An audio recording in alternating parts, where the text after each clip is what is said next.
Hello बच्चों, मैं doctor Sunita Nandal कक्षा 11th के लिए काव्य खंड की पहली जो कविता है कबीर के पद, उसके अभ्यास के प्रश्नोत्तर लेकर आई हूँ। क्वेश्चन देखिए, कबीर की दृष्टि में ईश्वर एक है। इसके समर्थन में उन्होंने क्या क्या तर्क दिए।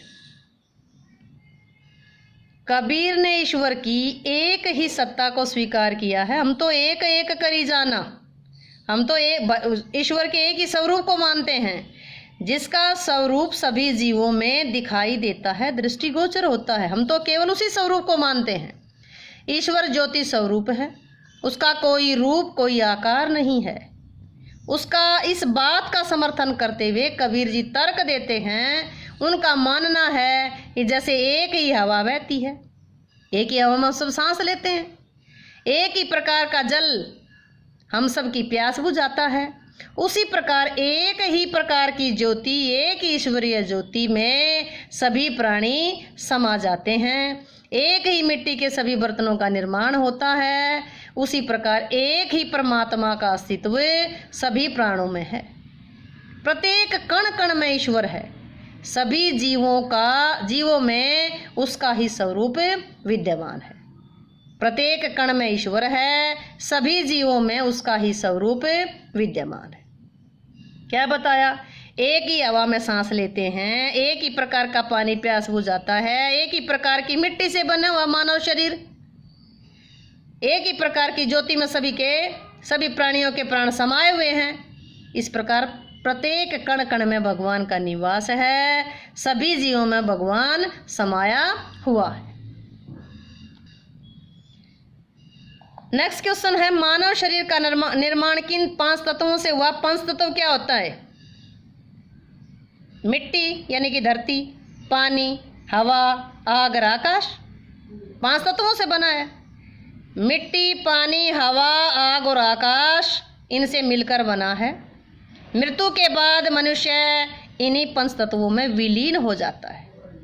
नेक्स्ट, जैसे बाड़ी काष्ठ की काटे, अगिनी न काटे कोई, सब घट अंतरी तू ही व्यापक धरै स्वरूप सोई। इसके आधार पर बताइए कि कबीर की दृष्टि में ईश्वर का क्या स्वरूप है। कबीर की दृष्टि में ईश्वर का एक ही स्वरूप है। क्या स्वरूप है? जो सभी जीवों में दिखाई देता है। कण कण में परम तत्व का रूप विद्यमान है। संसार के सभी जीवों में वही परम तत्व स्वरूप धारण किए हुए। संसार के कण कण में उसी परम तत्व का स्वरूप विद्यमान है। संसार के सभी जीवों में वही परम तत्व स्वरूप धारण किए हुए। नेक्स्ट क्वेश्चन देखिए, कबीर ने अपने को दीवाना क्यों कहा है? कबीर की दृष्टि में माया मुक्त संसार और निर्गुण परमात्म तत्व की सत्ता में अंतर्भेद को पहचान लिया है। कबीर की दृष्टि ने माया मुक्त संसार और निर्गुण परमात्मा तत्व की सत्ता में अंतर को पहचान लिया है। उन्होंने सभी जीवों में उसी परमात्मा तत्व के दर्शन किए हैं। वही ज्योति का स्वरूप सबसे जगमगा रहा है। ये सब जानकर कबीर अब निडर हो गए हैं। उनके मन में मोह माया संबंधी कोई डर नहीं है। दीवानों की तरह वे जगह जगह ईश्वर के स्वरूप को ही देखते। उन्हें हर जगह यानी कि दीवानों की तरह केवल ईश्वर का स्वरूप दिखाई देता है। ना कोई मोह माया का डर है, क्योंकि वो उनके अंदर क्या है कि भगवान में यानी कि सभी जीवों में उन्हें परमात्मा दिखाई देता है और वही ज्योति का स्वरूप सब में यानी कि सब प्राणियों में जगमगाता है। क्वेश्चन समझ आया?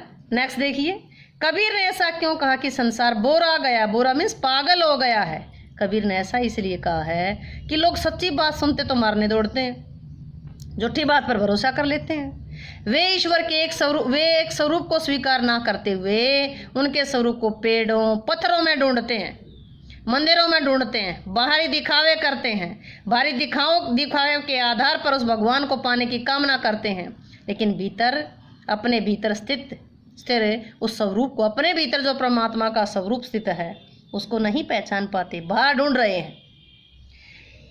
नेक्स्ट देखिए, कबीर ने नियम और धर्म का पालन करने वाले लोगों की कौन सी कमियों की ओर संकेत किया है, कौन सी कमियों की ओर इशारा किया है? नियम और धर्म का पालन करने वाले लोग नित्य नियम पूर्वक स्नान करते हैं, लेकिन अपने भीतर जो आत्म तत्व है उसको नहीं पहचानते, पत्थरों में ढूंढते हैं, परमात्मा की प्राप्ति के लिए पत्थर की पूजा करते हैं, अनेक दिखावे करते हैं। वास्तव में इन लोगों को वास्तविक ज्ञान नहीं है। ईश्वर तो हमारे हृदय में बसा है, जिसे पहचानने की जरूरत है, किसी दिखावे की जरूरत नहीं है। अज्ञानी गुरुओं की शरण में जाने पर शिष्यों की क्या गति होती है? जिसका गुरु अज्ञानी होगा तो ज्ञान कहाँ से देगा? गुरु ही शिष्य को ज्ञान दे करके ईश्वर का साक्षात्कार कराता है। यदि गुरु स्वयं अज्ञानी है, उसे ही परमात्मा का सच्चा ज्ञान नहीं, वह स्वयं माया और अहंकार के अधीन है, ऐसे गुरु की शरण में जाने वाले चेले भी, उनके शिष्य भी डूब जाते हैं, अज्ञान के पथ पर अग्रसर हो जाते हैं। गुरु और शिष्य दोनों ही माया में भ्रमित होकर डूब जाते हैं। ऐसे शिष्यों को अंत में पछताना ही पड़ता है। नेक्स्ट देखिए, बाह्य आडंबरों की अपेक्षा आत्म को पहचानने की बात किन पंक्तियों में कही गई है? भाई बाहरी दिखावे की बजाय आत्म तत्व को पहचाने, बाहर ढूंढने की बजाय। निम्नलिखित कौन सी पंक्तियां हैं? आत्म मारी पखानी पूजय उनमें कछु नहीं ज्ञाना। भी आत्म ज्ञान को मार करके पत्थरों की पूजा करते, उन्हें कोई ज्ञान नहीं है। साकी शब्दी गावे भूला आत्म खबरी ने जाना। साकी गाते हैं, शब्द गाते हैं, अपने आप को बुलाए हुए हैं, लेकिन आत्म ज्ञान की खबर नहीं है। आपस में दो लड़ी लड़ी मुर्गे, हिंदू और मुसलमान आपस में लड़ मरते हैं, लेकिन असली रहस्य को कोई नहीं जान पाया। कबीर ने कहा है कि मनुष्य को बाह्य आडंबर जैसे पत्थर पूजना, पत्थर पूजन का मतलब जैसे मूर्ति पूजा करना, छापा लगाना, माथे पर तिलक लगाना, शरीर पर राख मल लेना आदि को छोड़ करके ईश्वर के वास्तविक स्वरूप को पहचानना चाहिए। केवल ईश्वर के शब्दों साखियों को गा करके परमात्मा को नहीं पाया जा सकता।